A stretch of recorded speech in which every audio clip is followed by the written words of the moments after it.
Who exactly gets the title of His or Her Royal Highness in the United Kingdom? Well, here is the immediate royal family, and all of these people are titled HRH. Confused? It may seem complex, but really there are only 4 basic rules. Number 1. If you are the child of a king or queen, then congratulations!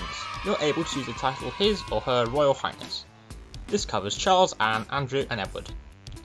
Number 2.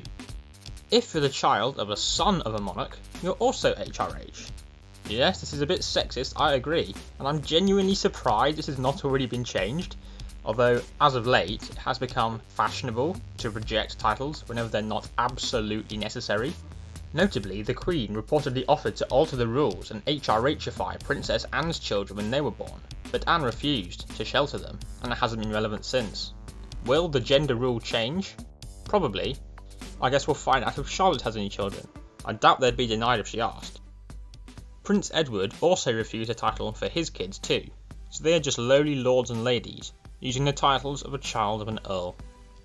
Anyway, this makes William, Harry, yes he still is, he just won't use the title anymore, Beatrice and Eugenie HRH. It also makes a bunch of other royals, who I mostly hadn't even heard of, HRH too. Namely, Richard the Duke of Gloucester, Edward Duke of Kent, Princess Alexandra and Prince Michael of Kent, who are all grandchildren of King George V and his magnificent beard. Number 3. If you're the child of the eldest son of the Prince of Wales, i.e. if you're the child of a future king. This was originally only for the eldest son of the Prince of Wales, but was changed in 2012. Again, slightly sexist, although it isn't actually relevant at the moment. There are a few scenarios I can think of where the gender rules could be open to be changed in the near-ish future, but they all involve a child dying, so I don't really feel comfortable discussing them.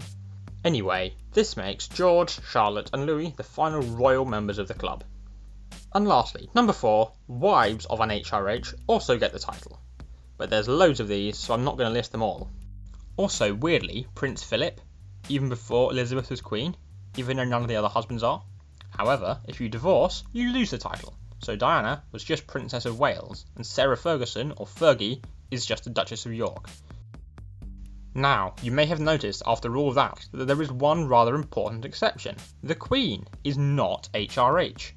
Well, she was back when she was a princess, but now, as Queen, she is Her Majesty. And if there was a king, not a queen, then his wife would be Queen Consort, and would be HM too.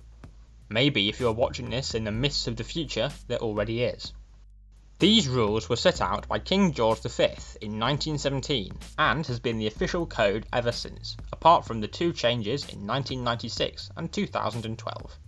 Because of these rules, Prince Harry's children are not HRHs. They aren't princes or princesses and never would have been, no matter if their parents had left the royal roles and titles behind or not, at least not until Charles becomes king. But I am writing this in the past, and you are viewing in the future. Only time will tell how that particular saga ends, and you may already know answers that I never could have. So to summarise, to be zapped with the royal HRH gun, you must be either a child of a monarch, a child of a son of a monarch, a child of the eldest son of the Prince of Wales, married to a male HRH or to a queen, and not be monarch yourself.